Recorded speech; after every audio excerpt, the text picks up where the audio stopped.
네,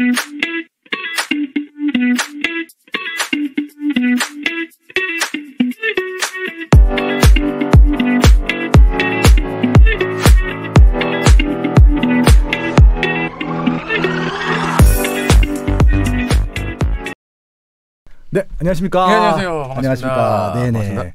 빠숑의 생각사기 빠숑 초대석, 빠세 초대석. 오늘은 토지 하면은 더 이상 뭐 설명이 없는 분이십니다. 아, 감사합니다. 예. 오늘 모신 분은요, 고상철 박사님입니다. 이분은 진짜 박사님입니다. 안녕하세요. 네, 안녕하세요. 바쁘시죠, 요즘? 가짜 박사 아닙니다. 예. 아니, 대학교 교수님이기도 하시잖아요. 네. 예.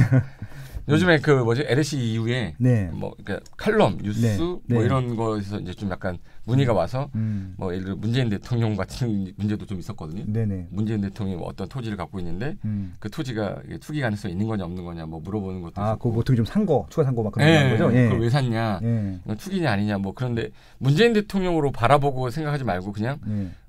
일반 사람이 토지를 샀을 때의 생각을 좀 해달라 이렇게 해가지고 보니까 뭐 투기는 아닌 것 같아요. 네. 투기는 아니고 대통령이 무슨 투기를 하겠어요? 그리고 그걸 뭐 샀다 팔았다 해야지 투기가 되는 거지. 그렇죠. 네. 그냥 가능성이 있어 보이냐에 대한 내용이었는데, 네. 뭐 그런 내용이나 뭐 최근에 LH가 지금 토지를 투자할 때 왜 거기다 나무를 왜 심는지 뭐 네. 이런 거 물어보거든요. 그렇죠. 뭐 보상금 더 받으려고 나무 그렇죠, 심고. 그렇죠.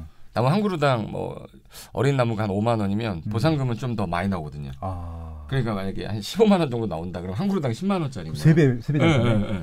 야, 이게 바로 토지 공부고 공법입니다. 예, 그러니까 뭐 투기라고 보실 수도 있지만 이게 이제 정상적인 보상을 받는 것들도 법을 제대로 알게 되면 조금 더 보상을 많이 받을 수 있고 뭐 아무튼 여러 가지 이슈가 있어요. 그래서 좀 저는 토지 전문가가 아니기 때문에 제가 답변 드릴 수 있는 게 한계가 있더라고요. 그래서 오늘 진짜 이 방송은요. 토지에 대해서 정말 왕초보 이 토지가 투자해서 좀 투자 대상이 되는지 그리고 우리가 알고 있는 오해가 뭔지 이런 것들을 정말 제가 완전히 왕초보 입장에서 막 던질게요. 막 던지세요. 아무나 다 던져도 돼요. 그래서 토지 투자를 하고 싶어 하시는 분들이 최근에 급증을 했거든요. 네, 되게 많아졌어요. 일단 저 방송을 하기 전에 토지 투자 좀 한번 강의를 좀 해주십사 요청을 드리고요. 대한민국 최고입니다. 네, 그러면 자신 있게 말씀해 아주 쉽게 쉬운 것만이라도. 왕초보들을. 왜냐하면 지금 아파트 투자가 막히는 상황에서 상가니면 토지인데 상가보다는 토지가 그래도 조금 그렇죠. 소액이기도 하고 물론 그 고액도 있지만 좀 우리가 할 수 있는 게 많을 것 같아서. 그렇죠. 어떤 분들이 이제 토지 그러면 뭐 되게 비싸다고 생각하는데 뭐 1,000만 원짜리 토지도 많고, 그렇죠. 500만 원 토지도 많고, 그런 걸 거래하기 힘드니까 취득할 수 있는 방법만 배우면 누구나 자기 이름으로 등기부등본에 이름 넣을 수 있으니까 한번 도전해놓고 우리가 옛날에 좋은 우량주 주식은 사놓고 한참 기다리잖아요. 그렇죠. 토지 같은 경우도 소액으로 좀 사놨다가 한참 기다리면 어떻게 보면 이제 주식 자산 가치가 올라가는 것보다 더 빨리 올라갈 수도 있기 때문에 저는 토지를 무조건 뭐 투기라고 생각하지 마시고 전략적으로 좀 공부해서 취득을 해놓으면 자산가치 상승하는 데 도움이 좀 저는 많이 될 거라고 생각합니다. 그래서 뭐 자세한 거는 뭐 강의 때 풀어주시겠지만 일단 궁금한 것들이 토지를 아무 토지나 산다고 가격이 올라가지는 않을 거 아니에요. 그렇죠. 그럼 일단은 샀을 때 가격보다 내가 팔 때 가격이 올라갈 수 있는 토지를 찾는 게 맞죠. 그렇죠. 어떻게 그걸 알아요, 근데? 일단은 사람들이 찾는 수요자가 많아야 되는데 땅을 찾는 사람들이 많다는 얘기는 인구 늘어나는 지경이거든. 인구가 늘어난다.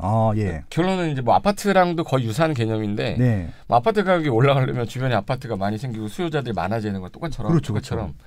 그 토지는 예를 들어 평택이 갑자기 막 땅값이 막 올라갔던 이유는 평택에 뭐 산업단지 들어가면서 일자리 생기고 일자리가 생기니까 당연히 이제 또 수요자들이 들어오면서 뭐 가족 단위로 들어오면 주거 지역이 또 생기고 주거 지역 옆에 이제 또 상업 지역 생길 건데 그러니까 예를 들어서 산업단지나 뭐 신도시나 예를 들어서 어떤 대규모 모 기업 좀 약간 이름 있는 기업들이 들어가서 어떤 공장 단지를 만든다.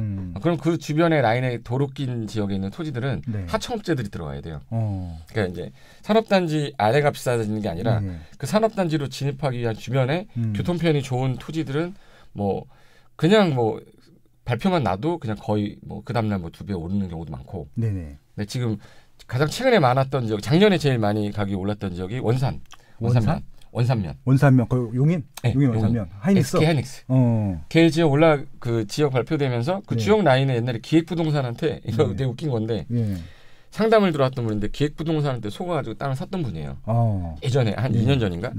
그래서 그 땅을 어떻게 해결해야 되냐고 저한테 물어보실래 이거는 매수자가 안 나타날 것 같은데 네. 가격을 낮추면 물론 누군가 사겠지만 네. 시간이 많이 걸릴 것 같은데 뭐 지역적인 개발 호재가 없는 이상 누가 사겠냐 이건 조금 일단 갖고 계시다가 뭐 하늘에 맡기자 했는데 그게 SK하이닉스가 원산면 쪽에 들어간다고 했는데 바로 인접지였어요. 그러니까 이분은 그 전에 산 거구나. 전에 산 거야. 예, 호재가 없었을 때. 예. 그러니까 내가 볼 때 그 기획부동산도 오히려 더 열받았을 거야. 자기네 갖고 있던 땅을 다 팔았으니까. 그러니까 더 비싸게 팔 수 있었는데. 네, 더 비싸게 팔 수 있었는데. 그래서 오히려 그게 그분한테는 또 호재가 돼가지고 최소한 제가 볼 때 2-3배 이상 올랐다고 해서 그분은 10년 정도 있다가 팔 생각이었는데 이 원산면에 이제 가격이 막 올라가니까 빨리 던지고 머리가 아프다 생각하고 그렇죠. 이제 한 2배 정도 넘게 해서 파신 것 같아요. 야. 근데 그건 완전 운이잖아요. 운이잖아. 근데 SK 하이닉스가 어디로 들어간다는 말은 있었어요. 그렇죠. 있는데 그 구체적인 안이 나오지 않았기 때문에. 근데 우리나라에서는 그런 거 말고 산업단지라든지 이런 것들은 다 입법 예고가 돼서 관보에 고시가 돼요. 예를 들어 철도 역세권 개발 사업이 나온다 그러면 철도 역세권 개발 지역이 어디다 그리고 확정이 되는 지역은 관보에 다 고시가 되기 때문에 추정할 수는 있는데 뭐 우리가 이제 정확한 정보를 갖고 있는 뭐 우리가 공무원도 아니고 LH 직원도 아니기 때문에 그런 부분에 대해서는 정확한 정보를 얻는 사람들이야 상관없겠지만 우리는 그런 정보를 얻는 사람이 아니기 때문에 추정을 해야 되는 거잖아요. 그렇죠, 그렇죠. 그리고 여지껏 그렇게 해왔던 지역인데 그 라인 지역이 대충 이 정도 지역은 가능성이 있겠다라고 해서 1km 반경 넘지 않는 범위 내에서 토지 나오면 이거 괜찮은 겁니다라고 해서 매입을 하거나 컨설팅하거나 갖고 있는 분들이 이제 팔겠다 아니면 가지고 있어야 되냐 할 때 이거는 갖고 계시는 게 맞다. 이거는 빨리 처분하시는 게 맞다. 이런 판단은 그래도 이제 도시계획 제가 공부를 좀 했거든요. 그렇죠. 제가 박사 공부를 할 때 도시계획을 짜는 내용 중에서 원칙적인 부분들이 있어요. 어느 지역의 인구를 어느 정도 유입하려면 도시 지역이 뭐 주거 지역은 몇 프로, 상업 지역은 몇 프로 뭐 이런 기본적인 공식이 있기 때문에 그런 거 추정해가지고 하기 때문에 정확한 건 아니어도 비슷한 지역에 토지 투자하는 방향성을 잡을 수 있거든. 그렇죠. 그런 거 보고서 이제 사람들한테 이제 정보도 저도 솔직히 듣는 거지만 제가 듣는 정보는 정확하게 뭐 계획에 의해서 되는 게 아니라 뜬 소문들이기 때문에 걸러야 될 게 되게 많아요. 토지는. 야, 뜬 소문들을 걸러내는 필터링이 필요하다. 그게 제일 중요한 것 같아요. 아무튼 공부하면서 그런 것들을 좀 얻어낼 수 있고 좀 걸러낼 수 있고 아마 그런 것들은 아마 강의에서 좀 풀어주실 것 같습니다. 근데 또 궁금한 게 보통 이제 그렇게 개발기획 발표되면 2배, 3배가 오른다고 말씀드렸잖아요. 그럼 2배, 3배 오른 가격에 샀던 분도 수익이 나나요? 그렇죠. 그 이제 예를 들어서 이런 거야. 삼성 주식이 맨 처음에 우리 막 10만 원일 때 너무 비싸다 이랬는데 삼성 주식은 우량주였잖아. 그렇죠. 계속 올라갈 게 뻔한데 그게 나 너무 비싸서 안 샀는데 50만 원이 된 거예요. 50만 원이 된 사람 그때 10만 원 줬던 거 때문에 못 사. 근데 지금 200만이 넘었다가 다시 이번에 뭐 분할을 했는데 제가 볼 때는 예를 들어 이 토지가 10배를 갈지 20배를 갈지 모르겠지만 어느 정도 중간에 이제 전매를 하는 순간 저는 그렇게 생각하거든요. 내가 만약에 이 토지를 판다 그러면 이 토지를 사는 사람도 어느 정도 내가 어떤 수익을 남길 수 있어야 산다고 생각하기 때문에 만약에 내가 뭐 2억 주고 땅을 샀는데 4억 정도 거래돼. 그럼 난 3억 8천이나 3억 7천에 내놔야 매수자가 빨리 붙고 그렇죠. 그 사람도 2-3천만 원을 먹기 위해서 취득하고 나서 나 대팔 때 최소한 2-3천은 먹겠구나 라고 생각하고 대파는 거기 때문에 제 생각에는 이제 너무 많이 내가 혼자 다 먹겠다 그러면은 이 토지 투자는 못하고 적정선이 되면 내가 예를 들어서 어느 정도 선까지 오르면 난 팔겠다라는 정확하게 그 기준을 잡아놔야 돼. 그러고 나서 올랐을 때 빨리 팔아버리고 그다음에 또 딴 거 이제 찾으면 되는데 욕심이 많으니까 한 번 사면은 뭐 4년 5년 계속 올라가니까 그러다가 이제 한 번밖에 못 하는 거예요. 근데 그 2번 3번 손 바꾸고 나면 오히려 수익이 더 많은데도 불구하고 금액이 또 크다 보니까 빨리빨리 바뀌지는 않는 거예요. 그래서 저는 뭐 최소 이제 소액으로 할 수 있다 그러면 한 5천에서 한 1억 사이 갖고도 처음에 이제 매입을 해서 중간에 뭐 난 한 3천 정도 4천 정도 실거래가 올랐다. 그럼 나는 팔아보고 등기 치면서 세금도 다 내고 이 정도 수익이 났구나. 다음번에는 이렇게 해야겠다는 그런 경험치가 생기면 좀 약간 덜 실패하는 것 같아요. 금액을 한 번에 막 5억 6억을 내가 투자해서 뭐 7억이 될 때까지 뭐 기다리겠다. 이렇게 하지 마시고 단기간에 조금씩 사고 팔고 하면서 거래를 하면서 느껴보는 것도 있어야 되니까. 우리가 아파트를 사고 팔면서 많이 느꼈던 것처럼 토지도 그럴 수 있는데 이게 그렇게 일반인들 그렇게 하진 않아요. 그래서 저는 그렇게 좀 해야 된다고 생각하고.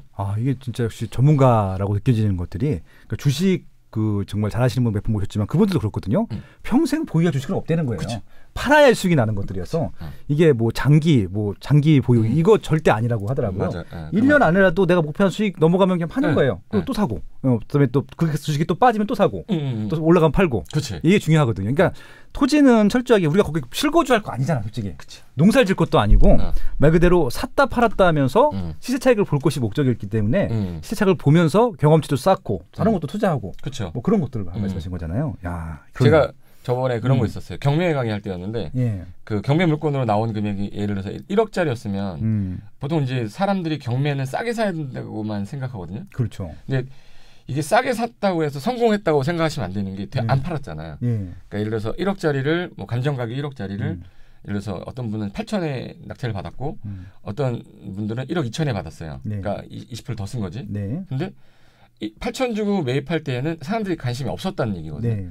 좋은 토지가 아니니까 1회 유찰되고 뭐 기다렸다가 매입을 하는 거 매수를 하는데 그 다음에 이제 8천이 된 걸 다시 그게 올라갈 보장이 별로 없는 게 수요자가 없었다는 얘기는 그쪽에 어떤 호재가 없고 가치가 없다고 생각하니까 떨어지는 건데 그 뒷수요가 없는 거예요. 그래서 내놨는데 1년이 지나도 안 팔리고 그러다 6천만 원 정도 됐을 때 그때 내놨는데도 누가 한두 명이 보고 가고 그러다가 도저히 안 되겠다 해서 5천에 내놨는데 거래가 되면 마이너스가 되는데 오히려 호재가 있는 지역은 좀 금액을 더 써서 1억 2천에 뭐 매입을 해서 한 달 뒤에 1억 4천에 파는 사람도 있어요.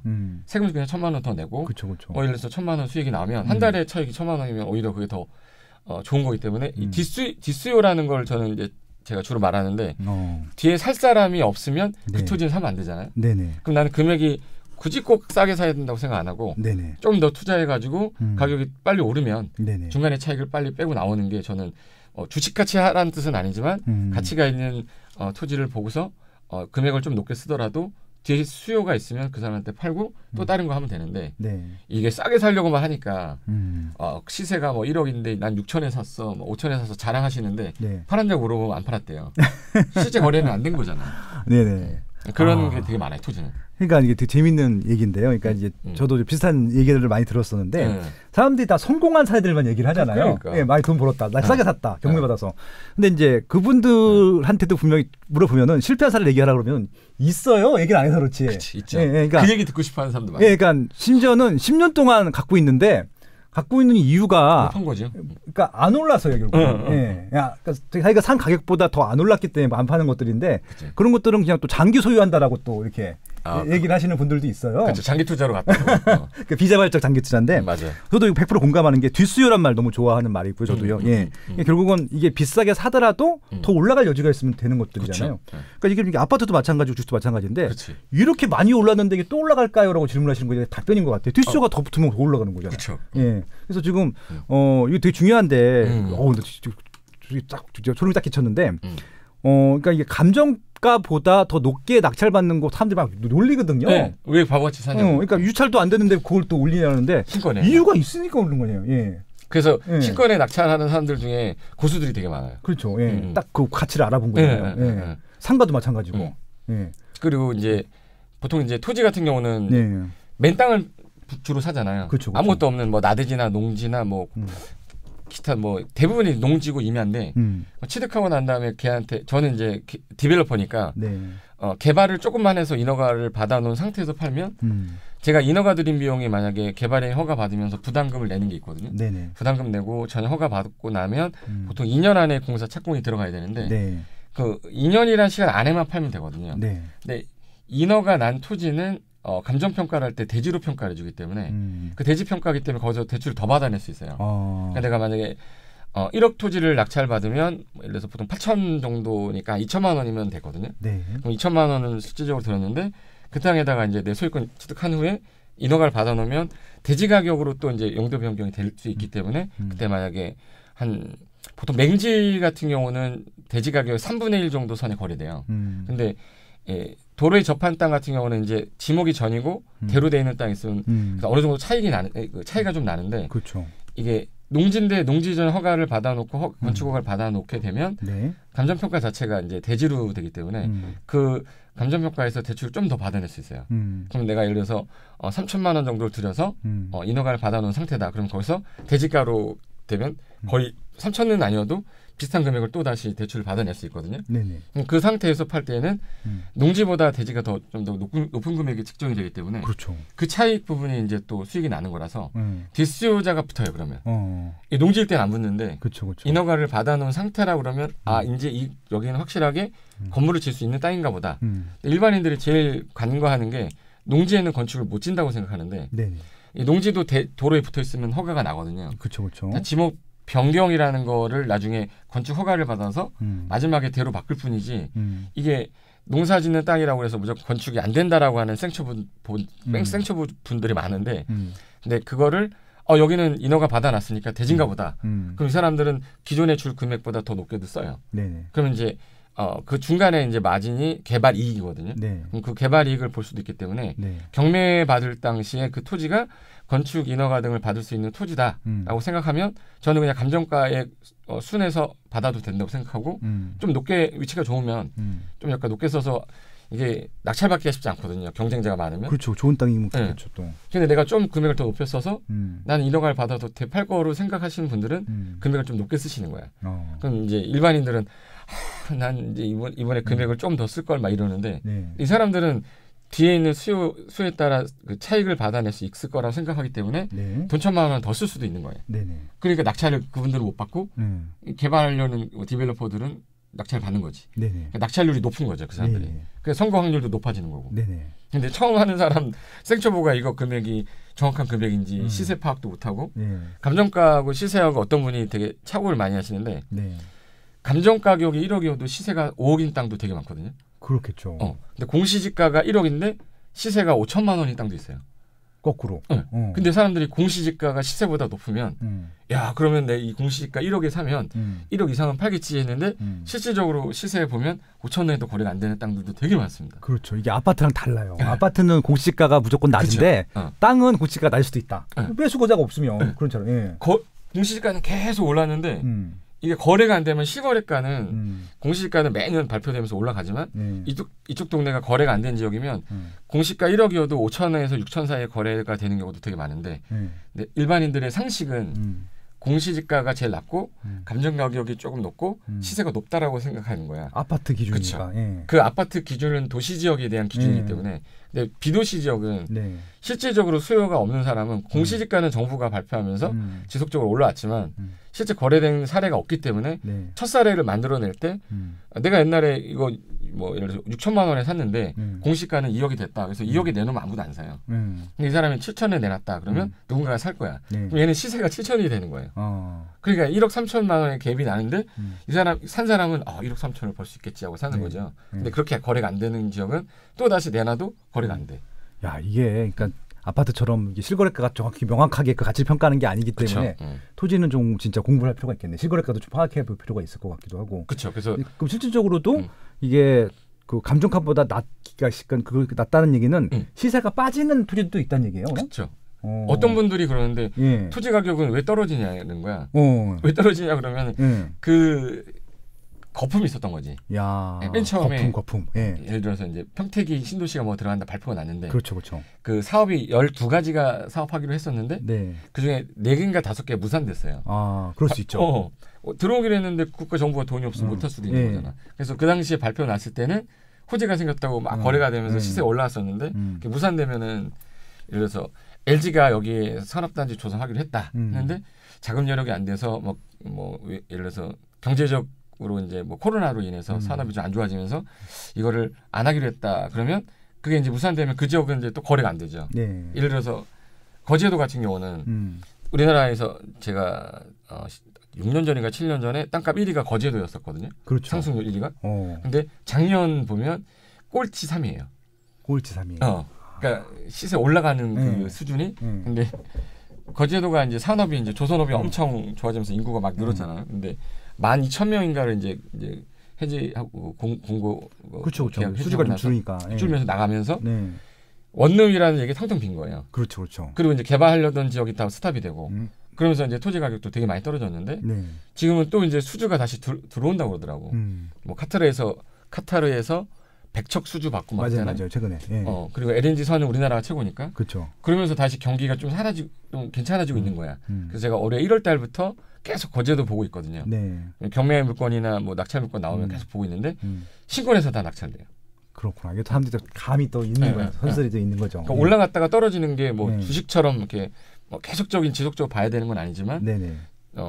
이제 산업적인 부분도 되게 많이 봐야 되는 게 이제 지방 같은 경우는 뭐 인구가 유입할 수 있는 그런 근거가 일자리 아니면 없거든. 그렇죠, 그렇죠. 근데 그 일자리가 생긴다라는 호재 하나랑 뭐 철도 역세권이 생겨서 주변에 개발 사업이 된다라거나 그런 큰 호재 아니면은 지방은 잘 들썩거리지 않거든요. 그렇죠. 이번에 거제도 보면서 신권이 낙찰되는 거 딱 보고 사람들이 관심 있는 게 많이 보이면서 네. 이제 사람들이 슬슬 다시 거제도에 관심을 갖고 있구나. 네. 그래서 지금 나중에 거제도 어느 지역을 딱 찍어가지고 실제 거래된 시세를 한번 파악해 보시면 상당히 올랐다가 많이 떨어진 게 보일 거예요, 토지도. 근데 그런 것들 좀 판단하고, 근데 슬슬 거래가 많아지기 시작해, 건수가.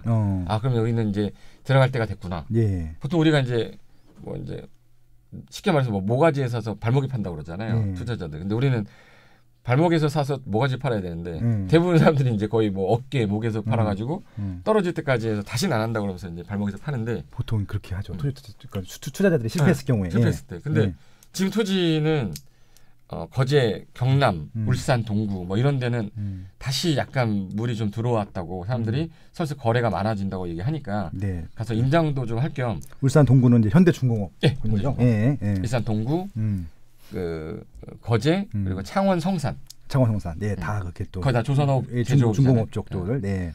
거기가 작년에 꼴찌등이었어요. 1, 2, 3등 꼴찌. 그렇죠, 그렇죠. 근데 지금 항상 꼴찌가 계속 꼴찌 만년 꼴찌는 아닌데 1등 찍었던 애가 꼴찌가 된 애도 있거든요. 그렇죠, 그렇죠. 군산도 되게 올랐다가 군산도 이제 확 떨어졌어요, 작년에. 근데 그런 지역들을 자세히 보시면 꼴찌였던 애들은 분명히 바닥을 쳤기 때문에 올라갈 여력에 대한 그 어떤 개발 이익이 있을 것 같은 지역들이 있기 때문에 그렇죠, 그렇죠. 오히려 그런 지역을 보는 것도 저는 괜찮다고. 1등, 2등만 보면 안 되고 강의에서 좀 많이 좀 그런 지역들 좀 추천 좀 해주세요. 네, 거기 지역 제가 목록 잡아가지고 말씀드리겠습니다. 그러니까 이게 중요한 게 뭐냐면 이게 솔직히 최근에 LH 사태가 터졌던 지역이 광명시흥이었잖아요. 광명이었어요. 그게 12년 전인가 보금자리 주택 지정했다가 맞아요. 그때 확 떴다가 해제되는 밤에 뚝 떨어졌잖아요. 그렇죠.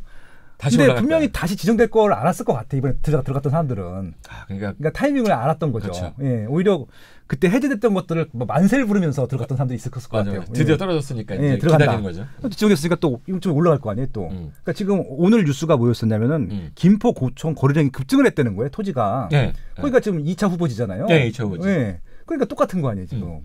그때 광명이 그때 원래 3기 신도시 그 발표할 때 그 이게 지역적으로 보면 하남하고 남양주하고 광명이고 하면 이 위쪽이 없는 거야. 그렇죠, 없죠. 그때 당시에 이제 소문이 좀 돌았어요. 광명 쪽에 3기 신도시 들어간다라는 말이 돌아가지고 이미 국토부에서 그 소문이 돌았다는 걸 알고 약간 전환했던 게 창릉이었거든요. 그러니까 창릉 가고 난 다음에 이제 광명 후보지에서 빠졌어. 그러니까 이제 사람들이 가만히 보는 게 그럼 언젠가는 얘는 될 거다. 그래서 그때 사람들이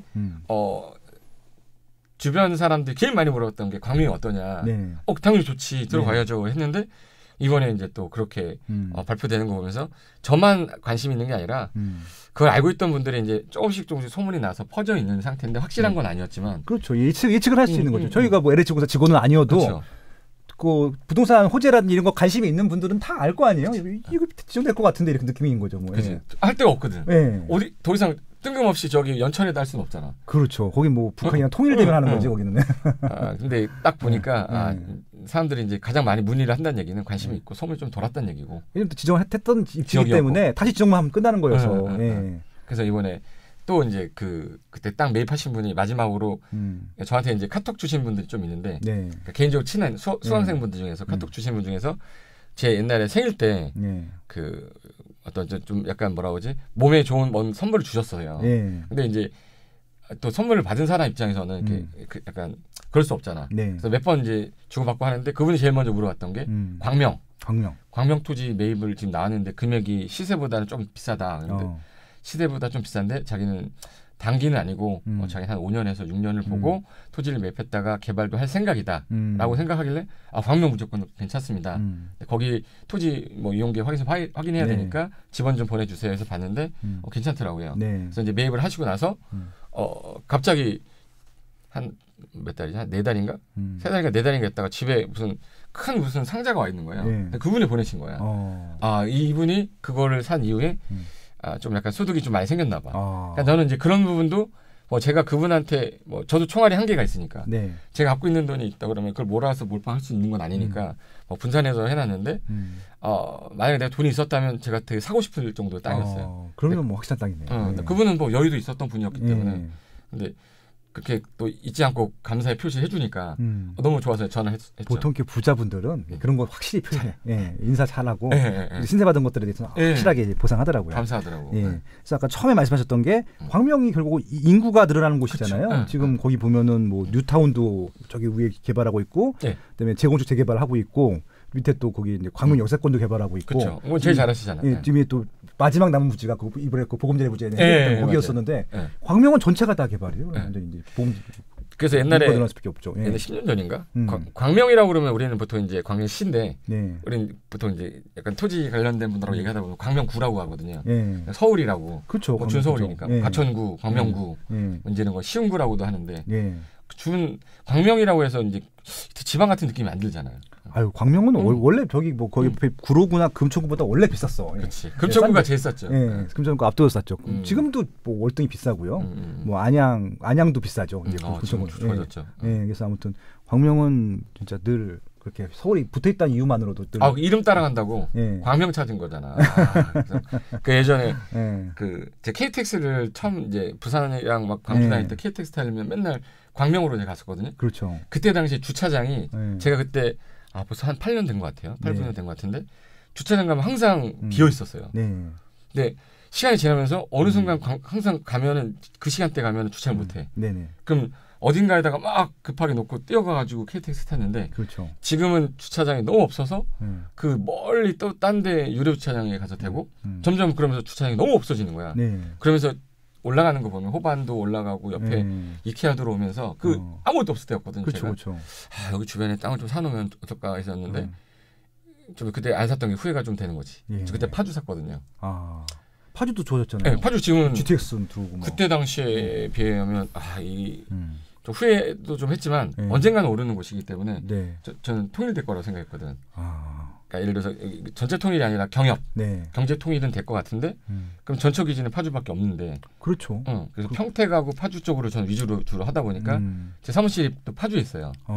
그때 한번 들어가지고 지금 14년째인데 제가 거기 파주에서 제가 저것도 하고 있거든요. 고시원도 하고 있거든요. 그러니까 고시텔을 왜 했냐면 자고 와야 되는데 맨 처음에 이게 잘 데가 없는 거야 거기가. 근데 파주 LG가 오면서 LG 들어오는데 주택이 그때 공급량이 되게 적었어요. 그렇죠. 그러다 보니까 좀 약간 깨끗한 원룸택 같은 게 원하는 수요가 되게 많아졌거든요. 그래서 그때 당시에 그러면 이제 9층을 그때 경락받아가지고 낙찰받은 거거든. 그래서 9층 층고도 되게 높아서 이거 고시원으로 한번 해볼까 해가지고 그때 했는데 바로 그냥 뭐 만실이 됐는데 거의 대부분 3분의 2가 거기다 이제 LG 쪽 사람들이었어요. 그리고 나서 그럼 이쪽은 분명히 원룸 쪽이 되겠다.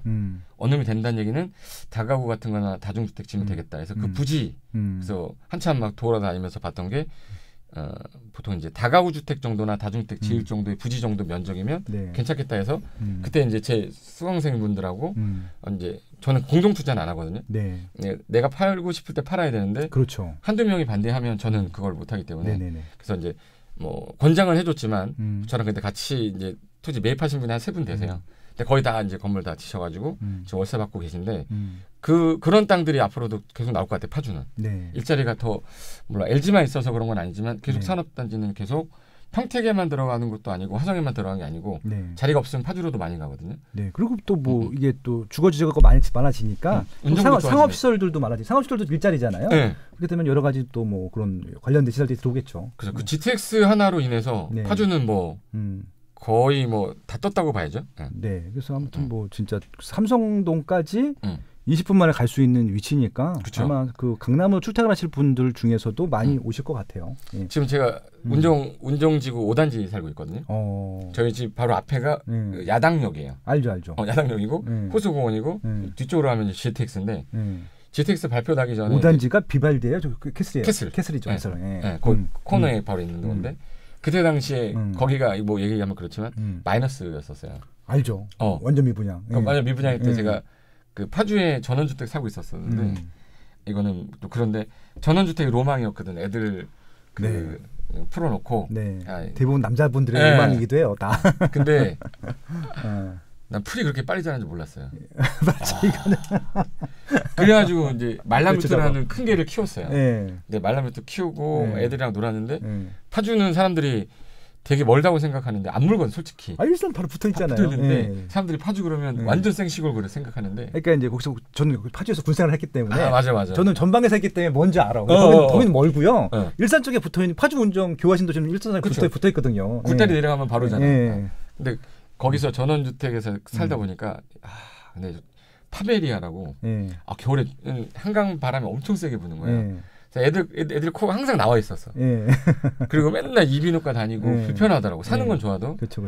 그래서 이제 고민하다가 이거는 이제 내가 아직 여유가 많고 나이가 있어서 뭐 정원에서 풀도 깎고 이러면 좋은데 주말만 되면 그거 하는 게 일이고 어느 순간부터는 이게 불편해지더라고요. 그래서 어쩔 수 없이 이제 운정으로 들어올 때 마이너스 난 게 있어서 그때 당시 마이너스 한 1억 8천인가 그랬는데 1,000만 원 계약금 넣고 나머지 후불제였었어요. 그렇죠. 그걸 받은 거야. 받았는데 야당력이 들어간다는 얘기를 듣고 그쪽으로 간 거예요. 경인중앙선. 그런데 운이 좋게 3호선 연장인단 말이 또 후에 또 나왔어. 그렇죠. 이쪽으로 내려오고. 그다음에 GTX 나오고 나서 지금은 그때 당시보다 플러스 돼가지고 거의 한 뭐 이렇게 얘기하면 그렇지만 그래서 3장 이상이 올랐어요. 그렇죠. 그러니까 저는 이제 그거를 뭐 아파트로 투자를 하려는 사람은 아니었지만 실거주 목적이었잖아요. 실거주 목적이었고 그리고 주변에 하도 아파트를 하시는 분들이 많기 때문에 그분들한테 그것도 물어봤어. 야당력 개통이 되면 개통되기 전이었는데 개통이 되면 어느 정도 아파트 가격이 오르는지 뭐 경기도권에서 그걸 봤더니 최소한 뭐 그래도 5천에서 1억 정도 선을 가더라. 그 얘기 듣고서 이제 그래 알았어 해서 이제 1,000만 원 계약서 그날 바로 썼어요. 그래서 이제 입주를 하게 했는데 이게 땅값 오르는 것보다는 늦게 오르지만 그러니까 저 두 개를 비교한 거지. 제가 파주 매입했던 토지랑 아파트 올라가는 거랑 봤는데 금액 투자는 비슷했어요. 근데 상상을 초월하는 게 토지더라고요. 아파트는 그거지만 토지 같은 경우는 아직 팔지 않았기 때문에 뭐 그거보다는 좀 시세 차익은 더 많이 나올 것 같아요. 그렇죠. 아파트는 배 이렇게 올라가진 않거든요. 2배가 안 되잖아. 근데 토지는 뭐 그냥 몇 달 안에도 2배가 되고 3배가 되고 그러니까. 그런 부분이 매력 있다라는 거기 때문에 한번 이 토지로 넘어오게 되면 이상하게 이쪽으로 못 가는 거야 다시. 그러니까 나는 이제 실거주로 하고 나중에 괜찮은 뭐 아파트가 나온다 그러면 비과세 요건 바뀔 때쯤에 팔고 다른 데 또 이제 매입하고 이렇게 하려고 보통 이제 3년. 저도 이제 팔 때가 된 것 같아서 매각하고 또 이제 진짜 진정한 실거주로 하면서 하는 또 아파트 투자도 제대로 하시면서 토지 정부에서 바라는 인재상이네요. 아파트는 제가 자신이 없어요. 저도 이제 아파트 안 할래. 저도 이제 토지 투자하겠습니다. 하십시오. 이번에 강의 듣고 토지 투자하기로 했습니다. 네, 괜찮은. 알겠습니다. 강의 열심히 하겠습니다. 1부는 여기까지 하고 2부에서 제가 이제 토지 투자자 초보로서 막 질문을 드릴 거예요. 알겠습니다. 이제 어떻게 하면 토지 투자하면 되는지 너무 재밌었어 일단. 토지 투자, 아파트 비할 바가 아니다. 지금 토지 파주에 있는 아파트랑 토지 투자한 사례를 비교해 주셔서 말씀해 주셨습니다. 너무 재밌었어요. 감사합니다. 이게 진짜 구체적으로 한번 여쭤보겠습니다. 세부적으로. 고맙습니다.